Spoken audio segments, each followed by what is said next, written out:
সহি নিয়তে, সহি তরিকায়, সহি কিছু কথা বলার মতো, শুনবার মতো আমাকে আপনাদের সকলকেই দয়াময় আল্লাহ তৌফিক দান করেন। ওয়াল আসর, আসরের শপথ, ইন্নাল ইনসানা লাফি খুসর, নিশ্চয়ই পৃথিবীর সমস্ত মানুষ ক্ষতিগ্রস্ত, জাহান্নামী। ইল্লাল্লাযীনা আমানু, নিশ্চয়ই যারা ঈমান আনয়ন করবে, ওয়া আমিলুস সালিহাত, নেক আমল করবে, ওয়া তাওয়াসাউ বিল হক, যারা এই ঈমান আমলের দাওয়াত অন্যকে দান করবে, ওয়া তাওয়াসাউ বিস সবর, ঈমান আমলের ক্ষেত্রে বিরুদ্ধাচরণকারীদের মোকাবেলায় সবর ইখতিয়ার করবে, এই গুণে গুণান্বিত যারা, এরা জান্নাতি, বাকি সব জাহান্নামী। নবীজি বলেন, কুল্লু উম্মতি ইয়াদখুলুনাল জান্নাতা ইল্লা মান আবা, সমস্ত উম্মত জান্নাতি, যারা আমি মুহাম্মদকে অস্বীকার করে, মানে না, তারা জাহান্নামী। কিলা মান আবা, সাহাবায়ে কেরামদের থেকে কেউ প্রশ্ন করলেন, হে আল্লাহর রাসূল, আপনাকে মানে না, অস্বীকার করে, তারা কারা? ক্বালা, নবীজি বললেন, মান আতাআনি দাখালাল জান্নাহ, যারা আমার অনুসরণ অনুকরণ করে তারা জান্নাতি। ওয়া মান আসানি ফাকাদ আবা, যারা আমার বিরোধিতা করে তারা আমাকে অস্বীকারকারী হিসাবে জাহান্নামী। আয়াত হাদিসের তর্জমা শেষ, এবার সংক্ষিপ্ত কিছু বিশ্লেষণ, আপনাদের ধৈর্যের উপরে কথা। আল্লাহ যদি তৌফিক দান করেন, কারণ আল্লাহ তৌফিক না দিলে কিছুই সম্ভব না। আল্লাহ চাইলে সব সম্ভব, বান্দা চাইলে কিছুই সম্ভব না যদি আল্লাহ না চান। আল্লাহর পক্ষ থেকে যেটা ফয়সালা সেটা সম্ভব, বান্দার পক্ষ থেকে যা হওয়ার সেটা সম্ভব না। এক কথায় বলি, বান্দা চাইলে কিছুই হবে না, আল্লাহ চাইলে সব হবে। তো আপনারা অনেক দূর থেকে কষ্ট করে আসছেন সওয়াবের আশায়, পরকালের কিছু সম্বল সঞ্চয় করার নিয়তে। কোরআন হাদিসের আলোকে এখন এই বাগানটা বেহেশতের বাগান। নবীজির হাদিস মতে এখন আপনাদের আমল নামায় নেক লিখতেই থাকবেন ফেরেশতারা, অনবরত, কোনো গুনাহ লিখবেন না। নবীজি বলেন, ঘর থেকে যখন আপনারা বের হয়েছেন, আল্লাহ পাক প্রত্যেকের পেছনে ৭০,০০০ রহমতের ফেরেশতাকে কাফেলা বানায় দিয়েছেন। আল্লাহ পাক ঘোষণা দিয়েছেন, এখানে বসার পরে আপনাদের জীবনের সব গুনাহ মাফ। এই বরকতের মজলিস, আমি আপনাদের সামনে কোরআন হাদিসের আলোকে কিছু কথা বলবো। ওই কোরআন আর ওই হাদিসের কথা যেগুলো ১৫০০ বছর পর্যন্ত কেউ ভুল বের করতে পারে নাই, অপচেষ্টা করেছিল অনেকেই, ব্যর্থ হয়ে কেউ কালেমা পড়েছে, মুসলমান হয়েছে। সেই সত্য কোরআন, সেই রসুলের সত্য বাণী। কারণ আমাদের উলামায়ে কেরাম যা বলি, এর মূল পুঁজি কোরআন শরীফ। আল্লাহ যে একজন আছে তার দলিল কোরআন, কিয়ামত হবে তার দলিল কোরআন, জান্নাত জাহান্নাম আছে এর দলিল কোরআন। এই কোরআন এমন একটা গ্রন্থ, এমন একটা সংবিধান যার কোনো সংশোধনী নাই। দুনিয়ার মানুষের বানানো সংবিধানের সংশোধনী আছে, আল্লাহর কোরআনের কোনো সংশোধনী নেই। কিয়ামত পর্যন্ত কোরআনের সমস্ত বিধান, সমস্ত আইন সচল, কোনো অচল নেই। পৃথিবীর কোনো কিতাবে নির্ভুল চ্যালেঞ্জ নাই। এমনকি আল্লাহ যে কিতাব দিছেন, তাওরাত, জবুর, ইনজিল সহ, কোনো কিতাবে আল্লাহ নির্ভুলের চ্যালেঞ্জ দেন নাই। কোরআন শরীফে আল্লাহ চ্যালেঞ্জ দিছেন। দুনিয়ার কোনো কিতাব সংরক্ষণের গ্যারান্টি কারো দেওয়ার ক্ষমতা নেই। আল্লাহ নিজের দেওয়া কিতাবও হেফাজতের গ্যারান্টি দেন নাই, কিন্তু কোরআনকে দিয়েছেন। আল্লাহ নিজ কুদরতি জিম্মায় কোরআন হেফাজত করবেন, কিভাবে করবেন সেটা আল্লাহ ভালো জানেন। ১৫০০ বছর থেকে আজ পর্যন্ত কোরআন আছে না নাই? কিয়ামত পর্যন্ত থাকবে। আল্লাহ রাখবেন, হেফাজত করবেন, সেই কোরআনের কিছু কথা। তবে এই কোরআনের কথা তো কেউ শেষ করতে পারে নাই, পারবেও না। এক একটা অংশ নিয়ে আলোচনা করলে অনেক সময় চলে যায়, ধৈর্যের বাঁধ ছিঁড়ে যায়। আল্লাহ শেষ পর্যন্ত দোয়া করে যাওয়ার তৌফিক দান করেন। এত সুন্দর একটা পবিত্র মজলিসে যারা বসতে পেরেছেন, এটা আল্লাহ পাকের বড় দয়া এবং নেয়ামত। চাইলেই বসা যায় না। অনেকে আসার নিয়ত করেছিলেন কিন্তু আসতে পারেন নাই। যদি জরুরি কোনো কারণেই আসতে না পারেন, আর সে কারণটা মানবিক হয়, শরিয়াত সম্মত হয়, তাহলে না আসলেও আল্লাহ তাদেরকে সওয়াব দান করবেন।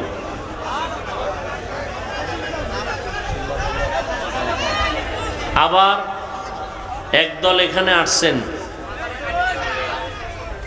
কিন্তু ভাগ্যের নির্মম পরিহাস,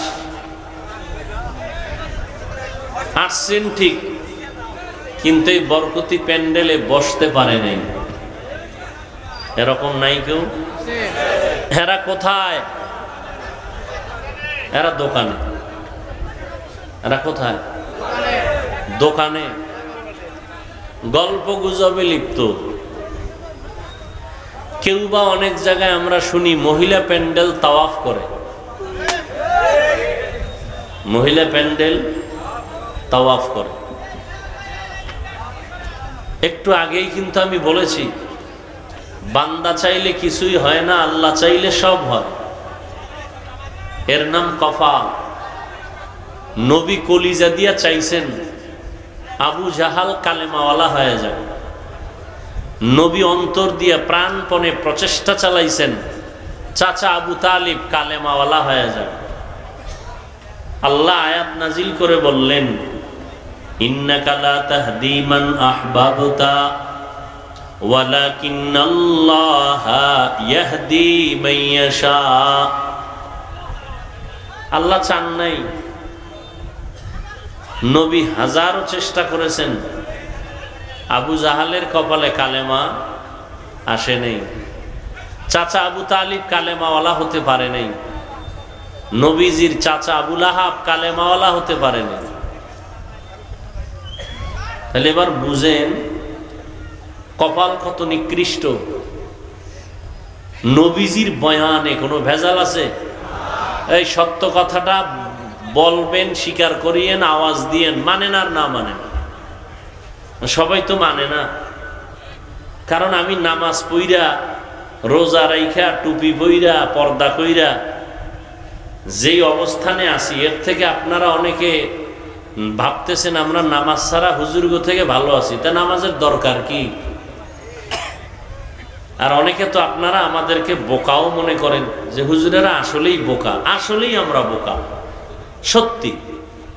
আমরা যদি বোকা না হইতাম, যেই পরিমাণ আমাদের গালাগালি করেন, কই আমরা তো গালির জবাব দেই না, দেখলে হাসি মুখে সালাম দেই। বোকা না হইলে কি এটা হইতো?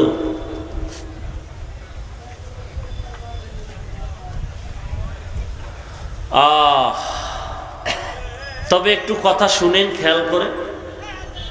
আপনাদের আল্লাহ কবুল করছেন, আসছি শত ব্যস্ততার মাঝেও।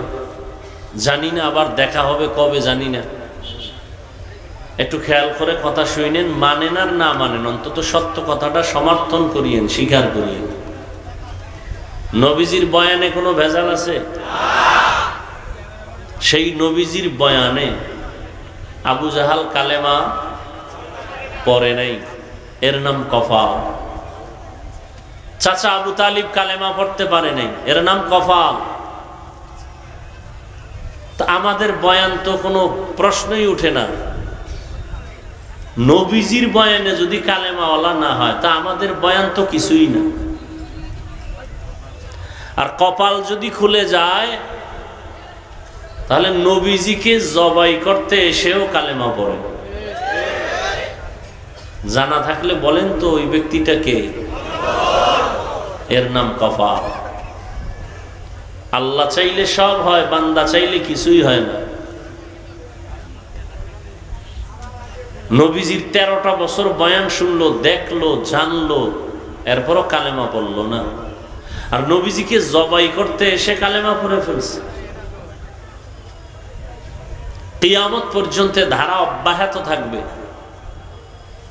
কেউ অল্প কথায় বুঝবে আর বলবে আর নামাজ ছাড়া যাবে না, আর কেউ হাজারো কথা শোনার পরে বলবে দূর, নামাজ পড়ে লাভ নাই, দিল পরিষ্কার, এটাই যথেষ্ট।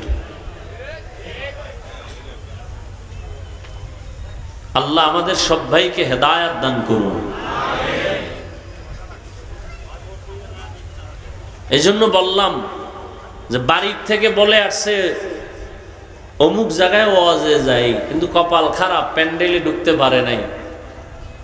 এটা এমন একটা প্যান্ডেল, একটু আগেও বলেছি, রসুলের হাদিস মতে বেহেশতের বাগান, বসার সাথে সাথে সবার গুনাহ মাফ। কিন্তু এই ওয়াজের নামে আরেক দল আল্লাহর বান্দারা আসছেন ঠিক, প্যান্ডেলে বসতে পারেন নাই। এরা দোকানপাটে কবিরা গুনাহ করতেছেন, তাজা নগদ গল্প গুজব করতেছে, হাসি তামাশা করতেছে, বেপর্দা নারীর চেহারা দেখতেছে, বা কবিরা গুনাহ হচ্ছে অনবরত। এর নাম কফাল। একটু হিসাব করেন। আবার একদল প্যান্ডেলে বসছেন, আপনাদের কপাল যে পুরা ভালো তাও আমি বলতে পারি না, কারণ ওই সমস্ত মানুষগুলো চূড়ান্ত ভালো কপাল থেকে পিছনে আছে, যারা মোবাইলটা সামনে নিয়ে প্রতিবন্ধকতা সৃষ্টি করে, তার কলবের মধ্যে কোনো কথা ঢুকবে না। কেন মোবাইল হাতে নিছে আমার বুঝে আসে না, আপনারা কি বুঝেন তাও জানি না। আসলে কপাল খারাপ, এটাই আমার জবাব, এতটুকু আমার জবাব। কারণ আপনি যদি বলেন যে হুজুর মোবাইলটা আমি বয়ান রেকর্ড করব, তা আপনার মোবাইলে রেকর্ডিং ভালো হবে না, ছবিও ভালো আসবে না। তো আপনার কাজটা তো মিডিয়াওয়ালারা করতেছে, আপনি বসে বসে শুধু শুধু সময় নষ্ট করেন কেন? আমার এটা বুঝে আসে না। আপনার কপাল খারাপ, এই জন্য মোবাইল হাতে নিছেন, ছবি তোলার জন্য পাগল হয়েছেন। ইসলাম আপনার আব্বায় বানায় নাই, আপনার দাদায় বানায় নাই। ইসলাম রহমতের নবীর মাধ্যমে আল্লাহ পাক তৈরি করে দিয়ে গেছেন। কিয়ামত পর্যন্ত মদিনার আদলে ইসলাম চলবে, কারো মন গড়া মতামত দিয়ে ইসলাম চলবে না। সরকারের অর্ডার ছাড়া, মদিনার অর্ডার ছাড়া ভিন্ন কোনো কারণে ছবি তোলা 1000 কোটি বার হারাম। সরকার যদি বলে এখন ছবি লাগবে, শরিয়ত বলে জায়েজ।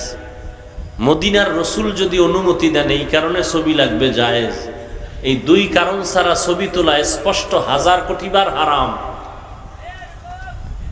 এই যে এমনি এমনি ছবি তুলেন, কেন কয় এমনিই তুলি, এমনিই কবিরা গুনাহ করতেছেন, বসে বসে বসছেন বেহেশতের বাগানে, করতেছেন কবিরা গুনাহ।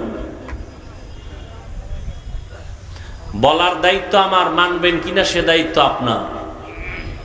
অতি চালাক কিছু মানুষ আছে সমাজে, এরা প্রশ্ন করবে, হযরত সুন্দর ফতুয়া দিলেন ছবি তোলা হারাম, মিডিয়াওয়ালারা কি হারাম করে, আপনি বাধা দেন না কেন? মিডিয়াওয়ালারা তো ভিডিও করে, তারা তো ছবি উঠায়। আমরা তাদেরকে দাওয়াত দিয়ে, অন্তত আমি বলি, আমি তাদেরকে দাওয়াত দিয়ে আনিও নাই আর নিষেধও করি না। কে কোন জায়গার থেকে আসছে তাও আমার জানার দরকার নেই, বলে দিলাম। তবে জোর গলায় বাধাও দেয় না, এই জন্য যে এর দ্বারা কিছু উপকার হয় উম্মতে মুসলিমা। আমার জানা মতে মিডিয়াওয়ালাদের কিছু বয়ান শুনে আল্লাহর কিছু বান্দারা গুনাহের পথ ছেড়েছে, নেক আমল ধরেছে, আমার জানা মতে আছে। এই শুধু একটা কারণে বাধা দেই না, কিন্তু কোনো মিডিয়ার ব্যক্তি যদি অন্যায়ভাবে কিছু করে, কোনো আলেমকে অসম্মান করার নিয়তে কিছু করে, তাহলে ওর এই কাজটাই জাহান্নামে যাওয়ার জন্য যথেষ্ট, আর কোনো কাজ দরকার নেই। আল্লাহ হেদায়াত দান করুন। একটু আগেই কিন্তু বলছি, নবীজির বয়ান হেদায়াত আসে না, আমাদের বয়ান তো প্রশ্নই উঠে না। এরপরও কি বয়ান করব না? আল্লাহ বলেন হ্যাঁ করো, ওয়াযাক্কির ফাইন্না যিকরা তানফাউল মুমিনিন। আল্লাহ কয় আলোচনা চালাও, কিছু না কিছু মুমিনের ফায়দা হবেই। 50,000 মানুষের মধ্যে ফায়দা না হলো একটা মানুষ যদি দিনের পথে আসে, এটাও অনেক কিছু। 900 বছরের উপরে নূহ নবী দাওয়াত দিছেন, একটা লোক কালেমাওয়ালা বানাতে পারেন নাই। 900 বছর, আরো বেশি। তারপরেও ফায়দা যে হচ্ছে না তা না। আলহামদুলিল্লাহ, অনেক যুবকরা নামাজ পড়ে, জীবনে মাদ্রাসায় যায় নাই, জীবনেও না। স্কুলে পড়ে, কলেজে পড়ে, চাকরি করে, ব্যবসা করে, জেনারেল লাইনে থাকিয়া বহু আল্লাহর বান্দা নামাজ পড়ে, পর্দা করে, হালাল খায়, কারণ হক নষ্ট করে না। আছে না নেই? তাহলে এটা ওলামায়ে কেরামের অবদান না? কথা বলেন না কেন? তাহলে উপকারটা হচ্ছে না? আল্লাহ সবাইকে কবুল করেন। আমি ওয়াল আসরি সূরাটা তেলাওয়াত করছি, এইটার উপরে অল্প কিছু ব্যাখ্যা করে মোনাজাত দিব। হাদিসটার ব্যাখ্যা আমি 5 মিনিট করি, খুব খেয়াল করে শুনেন। নবীজি বলছেন সমস্ত উম্মত জান্নাতে যাবে, যারা আমি মুহাম্মদকে মানে না, অস্বীকার করে, তারা জাহান্নামে যাবে। সাহাবায়ে কেরাম প্রশ্ন করলেন, হে আল্লাহর রাসূল, আপনাকে অস্বীকার করে তারা কারা? এখান থেকে একটু খুব খেয়াল করেন। নবীজি এই কথার জবাব প্রথমে না দিয়া, প্রথমে অন্য কথা বলে শেষে জবাব দিলেন। জবাবটা কি দিছেন খেয়াল করেন। সাহাবায়ে কেরামদের প্রশ্ন ছিল, নবী আপনাকে যারা মানে না তারা কারা? নবী জবাব দিতে গিয়া প্রথম কথা বললেন, মান আতাআনি দাখালাল জান্নাহ। যারা আমার অনুসরণ করে, অনুকরণ করে, ইত্তেবা করে, ইতাআত করে, তারা জান্নাতি। তার মানে তারা নবী মানে। যারা নবীর অনুসরণ করে তারা জান্নাতি, তার মানে তারা নবীকে জবাব দেন মানে। এবার আপনাদের থেকে একটু বলেন তো, যারা নবীজির অনুসরণ করে তারা জান্নাতি, তাহলে নবীর অনুসরণ যারা করে তারা নবী মানে, এটাই ফাইনাল। আপনারা বলেন তো এর বিপরীত কথা কি হবে? যারা নবীর অনুসরণ করে না তারা নবী, আচ্ছা যে নবী মানে না সে জান্নাতি? এখান থেকে একটু খেয়াল করেন, নবীজির অনুসরণ যারা করে তারা জান্নাতি, মানে তারা নবী মানে। তাহলে যারা অনুসরণ করে না তারা নবী? নবী এ কথাটা বলেন নাই। নবী এ কথা বলেন নাই যারা আমার অনুসরণ করে না তারা নবী মানে না, এ কথা নবী বলেন নাই। নবী কি বলছেন? নবী বলছেন যারা আমার বিরোধিতা করে তারা আমাকে মানে না। এই দুইটা শব্দের মধ্যে ব্যবধানটা কত খেয়াল করেন। নবী বলেন নাই যারা আমার অনুসরণ করে না তারা আমাকে মানে না, তো নবী কি বলছেন? বলছেন যারা আমার বিরোধিতা করে তারা আমাকে মানে না। কি বুঝলাম এখান থেকে? এখান থেকে ওই কথা স্পষ্ট বুঝলাম, যারা নবীর অনুসরণ করে না তারা দুই দল। কয় দল? আজীবনের জন্য মনে রাখবেন, তারা কয় দল? এক দল আলা জামান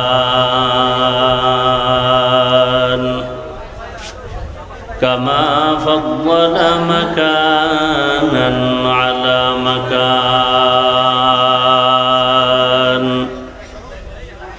ওয়া ইনসানান আলা ইনসান ওয়া নাশহাদু আল্লা ইলাহা ইল্লাল্লাহু ওয়াহদাহু লা শারীকা লাহু لا ضد له ولا ند له ولا مثل له ونشهد أن سيدنا وسندنا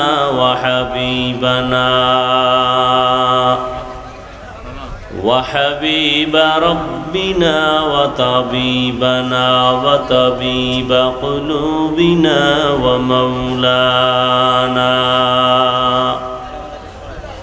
ومولانا محمدا عبده ورسوله أرسله بالحق بشيرا ونذيرا وداعيا إلى الله بإذنه وسراجا منيرا اللهم صل على محمد النبي الأمي وعلى آله وسلم تسليما وبعد فأعوذ بالله من الشيطان الرجيم بسم الله الرحمن الرحيم والعصر إن الإنسان لفي خسر إلا الذين آمنوا وعملوا الصالحات وتواصوا بالحق وتواصوا بالصبر. وقال النبي صلى الله عليه وآله وسلم كل أمتي يدخلون الجنة إلا من أبى قيل من أبى قال من أطاعني دخل الجنة ومن عصاني فقد أبى أو كما قال النبي عليه الصلاة والسلام. صدق الله مولانا العظيم صدق رسوله النبي الأمي الكريم ونحن على ذلك من الشاهدين والشاكرين والذاكرين والحمد لله رب العالمين. سبحانك لا علم لنا إلا ما علمتنا إنك أنت العليم الحكيم. رب اشرح لي صدري ويسر لي أمري واحلل عقدة من لساني يفقه قولي. सूरज ने दिया अपनी शुआओं को ये पैगाम, सूरज ने दिया अपनी शुआओं को ये पैगाम। दुनिया है अजब चीज़ को भी सुबह को भी शाम, दुनिया है अजब चीज़ को भी सुबह को भी शाम। दुनिया में हो दुनिया का तलबगार नहीं हो, दुनिया में हो दुनिया का तलबगार नहीं हो। बाजार से गुजर हो खरीदार नहीं हो, बाजार से गुजर हो खरीदार नहीं हो। मकबूल है शाज है काबिल तू बहुत है, मकबूल है शाज है काबिल तू बहुत है। ऐना के मानिंदे तू नहीं दिल तू बहुत है, ऐना के मानिंदे तू नहीं दिल तू बहुत है।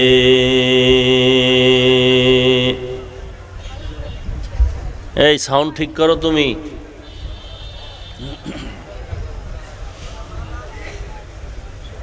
রানা কই? এলাকার ভালো মাইক নাই?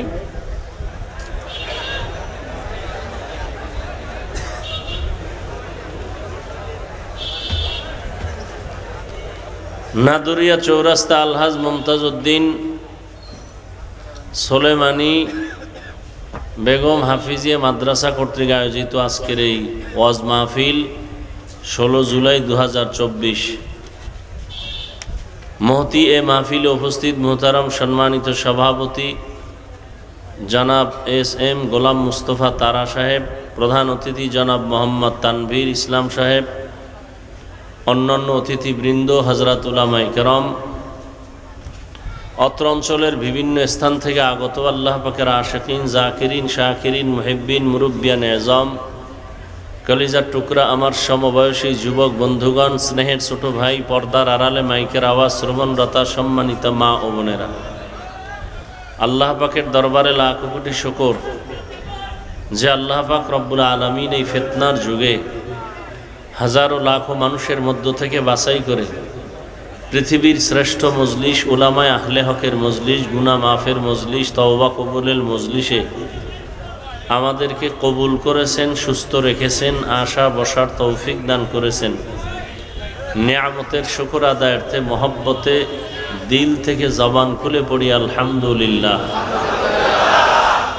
দরুদ ও সালাম সৈয়দুল মুরসালিন, রহমাতুল্লিল আলামিন, শফিউল মুজনিবিন, খাতামুন নবিয়্যিন, সৈয়দুস সাকালাইন, ইমামুল মুরসালিন, শফিয়ে আযম, রসুল আকরম, রহমত আলম, নবিয়ুল আরব আল আজম, হাবিব কিবরিয়া, আশরফুল আম্বিয়া, সৈয়দুল আম্বিয়া, শফিয়ে মাহশর, সাকিয়ে কৌসর, আকায়ে নামদার, মদিনাহ का ताजदार, आफताब नबूवत, फ़ख्र मौजूदात, सैयदुल मखलूक़ात, हज़रत मुहम्मदुर रसूलुल्लाह सल्लल्लाहु अलैहि व आलिहि वसल्लमेर উপর নবীজির নামে দরুদ পড়লে গুনাহ হবে? চুপ থাকলেন কেন? সবাই পড়েন, আবার পড়েন। একবার পড়বেন, 3টা পুরস্কার আল্লাহ দিবেন। 10টা গুনাহ মাফ হয়ে যাবে, 10টা নেক আল্লাহর মহব্বতে আপনার আমলনামায় যোগ হবে, আল্লাহর কাছে আপনার মর্যাদা 10 গুণ বেড়ে যাবে।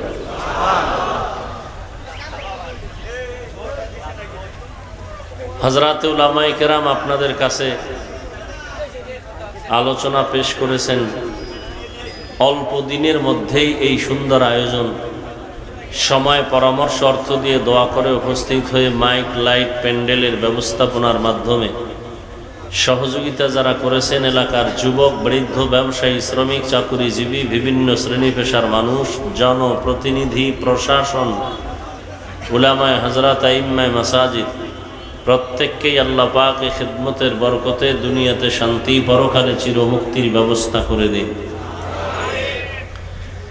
উলামায়ে কেরামরা আলোচনা করেছেন, আপনারা সবরের সাথে শুনেছেন। আল্লাহ পাক উলামায়ে কেরামদের কথাগুলো সহি তরিকায় উম্মাহকে আমল করার জন্য কবুল করেন, তৌফিক দান করেন, বলেন আমিন।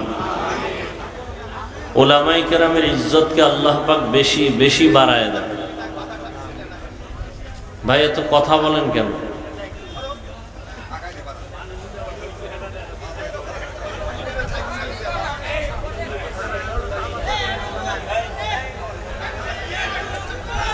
আল্লাহ পাকে মজলিসকে কবুল করেন।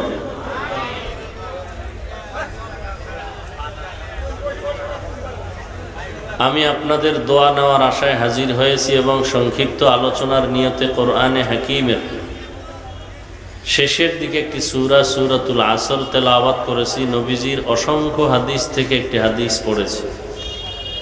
আয়াত ও হাদিসের আলোকে ইখলাসুল রুহানিয়াতের সমন্বয়